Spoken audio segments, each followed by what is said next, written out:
আমি ছাত্র আন্দোলনকে বলবো যে আলহামদুলিল্লাহ, শুকরিয়া আদায় করছি যে তোমাদের কার্যক্রম যখন এই দেশ দ্বিতীয়বার 5ই আগস্ট স্বাধীন হলো, তখন বিভিন্ন রাজনৈতিক দলের সহযোগী সংগঠন ছাত্ররা বিভিন্ন পর্যায়ে আমরা দেখেছি, তখন তাদের নিজের স্বার্থের জন্য তারা বিভিন্ন দেশকে সুন্দর পরিচালনা এবং শত শত হাজার মানুষ, অনেক মায়ের কোল খালি হলো, অনেক সন্তান বাপ হারা হলো, সন্তান হারা।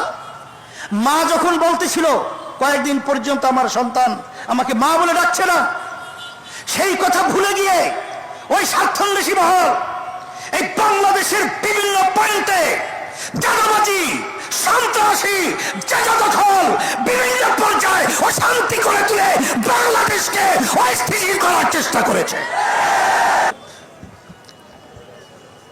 আউযু বিল্লাহি মিনাশ শাইতানির রাজীম। বিসমিল্লাহির রহমানির রহিম। যাহারাল ফাসাদু ফিল বাররি ওয়াল বাহরি বিমা কাসাবাত আইদিন নাস। সাদাকাল্লাহুল আলিয়্যুল আযীম।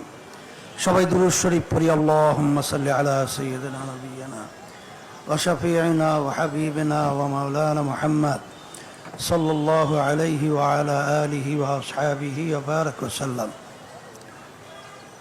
শুকরিয়া আদায় করছি মহান রব্বুল আলামিনের দরবারে। ইসলামী ছাত্র আন্দোলন বাংলাদেশ প্রতিষ্ঠা বার্ষিকী সম্মেলনে উপস্থিত হতে পেরে সবাই বলি আলহামদুলিল্লাহ। আজকে প্রতিষ্ঠা বার্ষিকী সম্মেলনের লক্ষ্য উদ্দেশ্য সম্পর্কে আমরা ইতিমধ্যেই বিভিন্ন পর্যায়ের বক্তাদের বক্তৃতার মাধ্যমে বিষয়টা বুঝতে পেরেছি।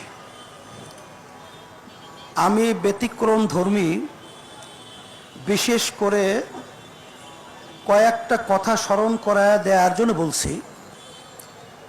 আমি আপনাদের সামনে যে আয়াত শরীফ তেলাওয়াত করেছি, আয়াতের মধ্যে আল্লাহ রাব্বুল আলামিন বলেছেন, স্থল ভাগে পানীয় ভাগে যত বিপদ মুসিবত তোমাদের হাতের কামাই। আজকে বাংলাদেশের স্বাধীনতার বয়স 53 বছর চলছে।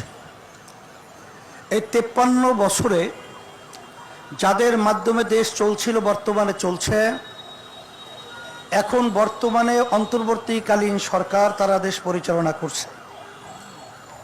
এর আগে পর্যন্ত বলছি যে এদের মাধ্যমে আসলে আমাদের বাংলাদেশের মানুষ আমাদের যা চাওয়া পাওয়া ছিল, বাস্তবে আমরা তাদের মাধ্যমে কিছুই পাই নাই। বরঞ্চ আমরা পেয়েছি এই ছোট্ট একটা সুন্দর বাংলাদেশ। তামাম দুনিয়ার মধ্যে একবার দুইবার নয়, 5 বার, আরো বেশি কম, দুর্নীতির দিক থেকে ফার্স্ট হয়েছে। আজকে আমরা বাংলাদেশে কি পেয়েছি নতুনভাবে আলোচনা করে আমি আবার সময় আপনাদের ওভাবে নষ্ট করতে চাই না।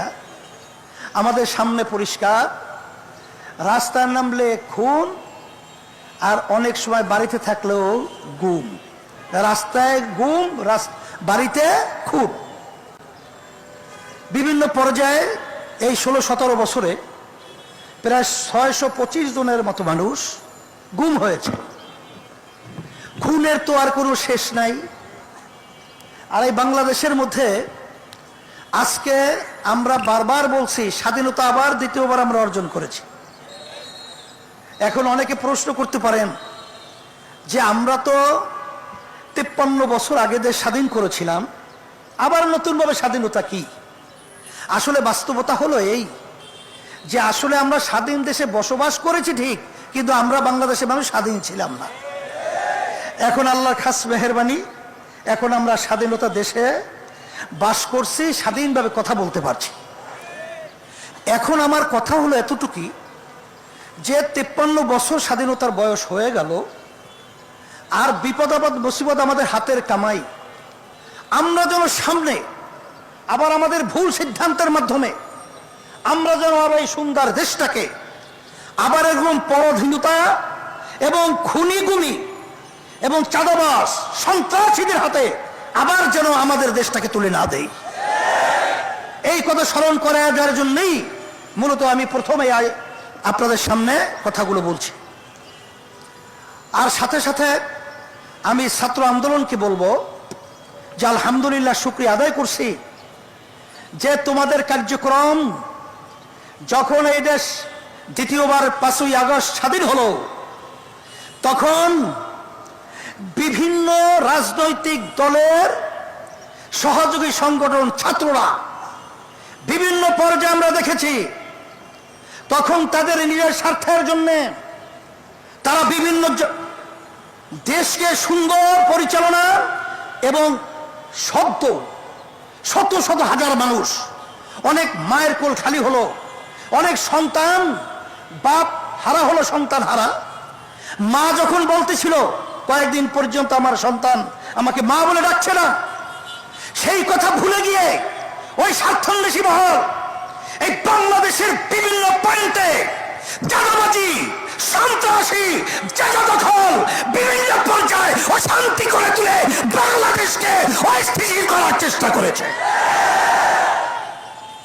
সে সময় আমি তোমাদেরকে ধন্যবাদ জানাই যে তখন তোমরা বাংলাদেশের সংখ্যালঘু এবং অন্যান্য যারা নাকি বাংলাদেশে অন্যান্য ধর্ম অবলম্বী রয়েছে, তাদের মন্দির, তাদের গির্জা এবং তাদের জান মাল ইজ্জতের হেফাজতের জন্য তোমরা পাহারা দিয়েছ, তোমরা স্বতঃস্ফূর্ত তাদের পাশে থেকে তাদের জান মাল ইজ্জতের নিরাপত্তার দায়িত্ব পালন করেছ। শুধু তাই না, আমরা দেখেছি যখন বাংলাদেশ বিভিন্ন পর্যায়ে যখন প্রশাসন তাদের দায়িত্ব থেকে অনেকটা দেশ বিভিন্ন বিশৃঙ্খলায় সময় পার করছিল, তখন তোমরা রাস্তায় নেমে তখন তোমরা মানুষের যানজট নিরসনের জন্য তোমরা সেখানে ট্রাফিকের ভূমিকা পালন করেছো। আমরা দেখেছি যখন করে আহত ছেলেরা কাতরাচ্ছে রাস্তায়, তখন তোমরা তাদের পাশে গিয়ে তাদের সহযোগিতায় কাজ করেছো। আমরা দেখেছি বন্যার্থ যখন নাকি ভারত থেকে পানি ছেড়ে আমাদেরকে না জানিয়ে আন্তর্জাতিক আইন লঙ্ঘন করে আমাদের দেশকে ডুবিয়ে দেওয়ার যখন ষড়যন্ত্র করেছিল, তখন তোমাদের সেখানে স্বতঃস্ফূর্ত স্বেচ্ছাসেবক এবং সাথে সাথে তাদের অন্ন বস্ত্র, তাদেরকে বিভিন্ন চিকিৎসার ব্যবস্থা তোমরা করেছো। আমরা তোমাদেরকে ধন্যবাদ জানাই। আর সাথে সাথে তোমাদেরকে আহ্বান করছি, আসো, এ দেশ যদি একটা সুন্দর দেশ করতে হয়, তোমরা দেখেছ ছাত্রদের সংগ্রাম এই বাংলাদেশকে জালিম সরকারকে, খুনি সরকারকে উৎখাত করার সংগ্রামে বিজয় লাভ করেছে। আমাদের এক দায়িত্বশীল বলেছিলেন যে সব রাজনৈতিক দল একত্রিত হয়েও এই সরকারের বলতে গেলে এক কণারও লড়াতে পারে নাই।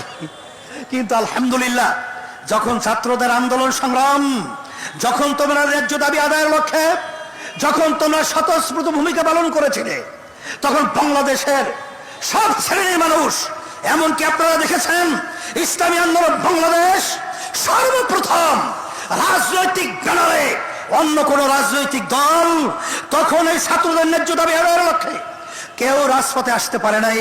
তখন ইসলামী আন্দোলন বাংলাদেশ তার সমস্ত সহযোগী সংগঠন আমাদের জানমাল কোরবান করে ন্যায্য অধিকার বাস্তবায়নের পথে জেলে ঢুকে দিয়ে তাদের পাশে দাঁড়িয়েছিল।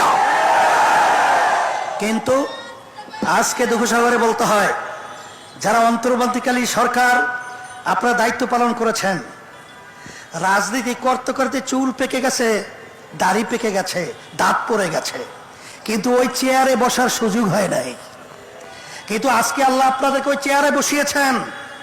এই ত্যাগ শুধু আপনাদের নয়, এই ত্যাগ বাংলাদেশের প্রতিটা বাংলাদেশের জনগণের ত্যাগ রয়েছে।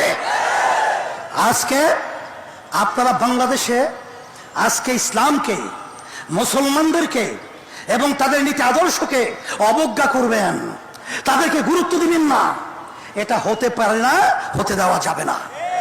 স্মরণ করাই দিচ্ছি, এদেশে শতকরা 92 জন মুসলমান বসবাস করে, এবং এই দেশের জন্য যদি কেউ কিছু করে থাকে, ইসলামী আন্দোলন বাংলাদেশ সেই টিপাই মুখ বাদ যখন ভারত সরকার দেওয়া ষড়যন্ত্র করেছিল, আমরা লং মার্চ করে ঢাকা থেকে লক্ষের মতো লোক নিয়ে আমরা সেই সিলেট চকিগঞ্জ পর্যন্ত পৌঁছেছিলাম। তখন আমরা অনেক দেশের দরদি দেখেছি, কিন্তু রাজপথে পাই নাই। আমরা করোনার সময় দেখেছি, যখন মা সন্তানকে ফেলে পালিয়েছে, স্বামী স্ত্রীকে ফেলে পালিয়েছে, যখন আত্মীয় স্বজন তাদের পাশ থেকে পালিয়েছে, তখন ইসলামী আন্দোলন বাংলাদেশ এবং তার সমস্ত সহযোগী সংগঠন জানের ঝুঁকি নিয়ে তাদের খেদমতের জন্য পাশে গিয়ে তাদের সেবায় নিয়োজিত ছিল। আমরা দেখেছি, যখন বাংলাদেশের মধ্যে কোনো দুর্যোগ, কত অন্যায়, যত অবিচার যখন প্রতিষ্ঠিত হয়েছে, ইসলামী আন্দোলন বাংলাদেশ এবং তার সমস্ত সহযোগী সংগঠন সর্বপ্রথম এর বিরুদ্ধে রাজপথে আমরা আওয়াজ তুলতে ভুল করি নাই। আপনারা ইসলামকে মূল্যায়ন করবেন না, গুরুত্ব দিবেন না, এটা হতে পারে না। আর শান্তি যদি আমরা চাই, একমাত্র ইসলামই হলো শান্তির প্রতীক। তার বাস্তবতা কথা আমি লম্বা করব না। আমি চরমোনা ইউনিয়নে 2003 সালে যখন চেয়ারম্যান হয়েছিলাম এলাকার লোকের অনুরোধে, তখন প্রথম পর্যায়ে হিন্দুরা আমাদেরকে ভোট না দেওয়ার সিদ্ধান্ত নিয়েছিল।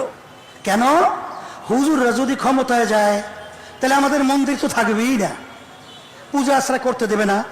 কারণ একটা প্রবাদ বাক্য আছে না, চুন খেলে চুন খাওয়ার পরে মুখ পুড়ে যায়, দদি দেখলেও ভয় পায়। এইভাবে ইসলামকে তাম দুনিয়ার মধ্যে মিথ্যা অপবাদের মাধ্যমে আজকে চুন খায়া মুখ পুড়ে, এখন দদি দেখলেও ভয় পায়। ইসলাম হলো একটা দদি সম্মূল্য।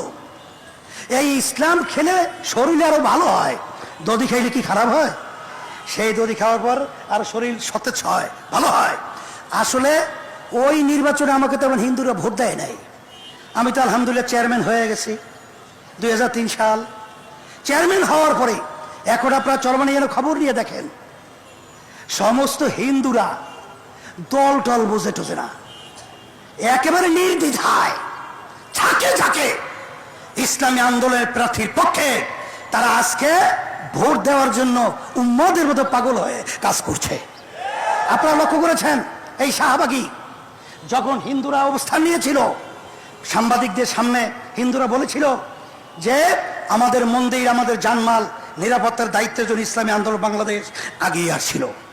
বরিশালে যখন প্রশাসন আমাদেরকে ডেকেছিলেন এবং অন্যান্য রাজনৈতিক দল সহ, তখন হিন্দুরা বলেছিল যে ইসলামী আন্দোলন বাংলাদেশ এবং তার সমস্ত সহযোগী সংগঠন আমাদের জানমাল, আমাদের মন্দির গির্জা পাহারা দেওয়ার বিভিন্ন ভূমিকা পালন করেছে। এই জন্য আমি সকলকে তার আহ্বান জানাবো, যদি দুনিয়াতে শান্তি চান, আখেরাতে মুক্তি চান, একমাত্র তার নীতি আদর্শ গ্যারান্টি শান্তি ইসলাম। আমি ছাত্রদেরকে বলবো, মাঠ উর্বর, তোমরা মাঠে ময়দানে আমার ছেলেদেরকে দাওয়াত করো, তাদেরকে এই শান্তির ছায়াতলে নিয়ে আসার বিভিন্ন প্রক্রিয়া হাতে নাও, কাজ করো। হরকতে বরকত আন্দোলন মানে নড়াচড়া। আল্লাহ রাব্বুল আলামিন আমাদের সকলকে এই সম্মেলন এবং এই সম্মেলনের মাধ্যমে শান্তির ব্যবস্থা দুনিয়াতে, আখিরাতে মুক্তির ব্যবস্থা করে দে। আল্লাহুম্মা আমিন। রব্বানা আতিনা ফিদ দুনিয়া হাসানা ওয়া ফিল আখিরাতি হাসানা ওয়া কিনা আযাবান নার বিরহমাতিকা ইয়া আরহামার রাহিম।